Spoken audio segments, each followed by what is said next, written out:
This is the Peter Pan story, roughly speaking. Peter Pan is this magical boy.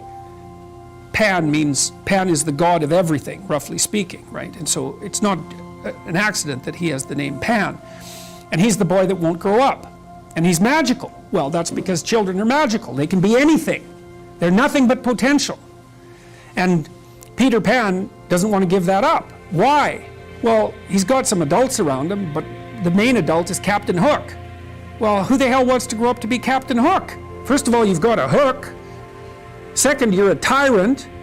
And third, you're chased by the dragon of chaos with a clock in its stomach, right? The crocodile. It's already got a piece of you. Well, that's what happens when you get older. Time has already got a piece of you. And eventually, it's got a taste for you. And eventually, it's going to eat you. And so Hook is so traumatized by that he can't help but be a tyrant. And then Peter Pan looks at traumatized Hook and says, well, no, I'm not sacrificing my childhood for that. So that's fine, except he ends up king of the Lost Boys. In Neverland, well, Neverland doesn't exist, and who the hell wants to be king of the Lost Boys? And he also sacrifices the possibility to have a real relationship with a woman, because that's Wendy, right? And she's kind of conservative, middle-class, London-dwelling girl. She wants to grow up and have kids and have a life. She accepts her mortality, she accepts her maturity. Peter Pan has to content himself with Tinkerbell. She doesn't even exist. She's like the fairy of porn. She doesn't exist. She's the substitute for the real thing. And so, but the dichotomy that you're talking about is very tricky, because there's a sacrificial element in maturation, right? You have to sacrifice the pluripotentiality of childhood for the actuality of a frame. And the question is, well, why would you do that? Well, one reason is it happens to you whether you do it or not.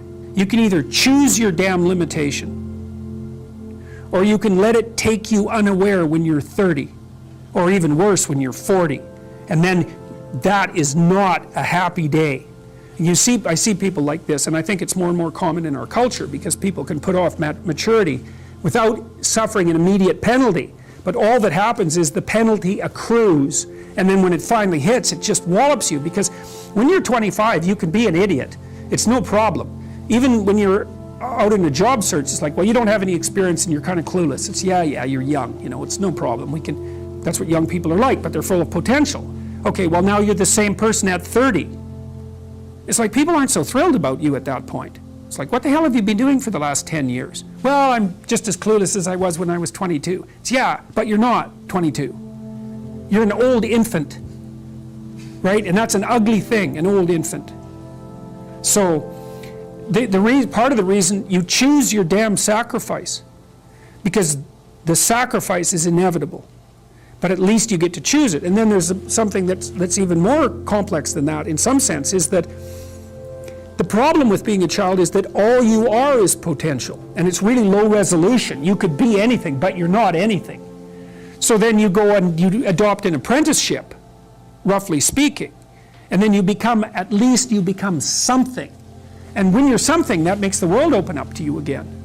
Like if you're a really good plumber, then you end up being far more than a plumber, right? You end up being a good employer. Not that plumbers, I'm not putting plumbers down. It's like more power to plumbers. They've saved more lives than doctors.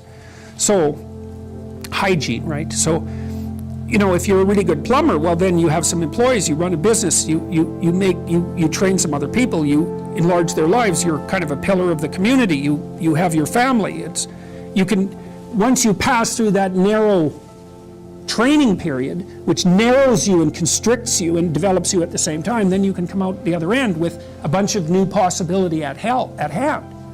And Jung talked about that. He thought that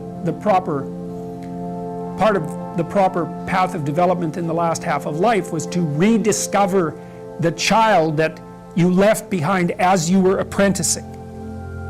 And so then you get to be something and regain that potential at the same time.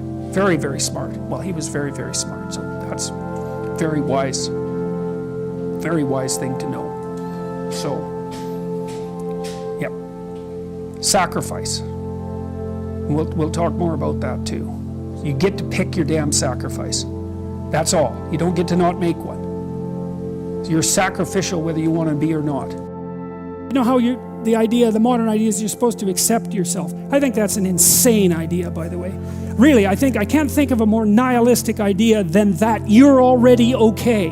It's like, no, you're not. And the reason you're not is because you could be way more than you are. And so what do you want to be? You want to be okay as you are? Or do you want to strive towards what's better?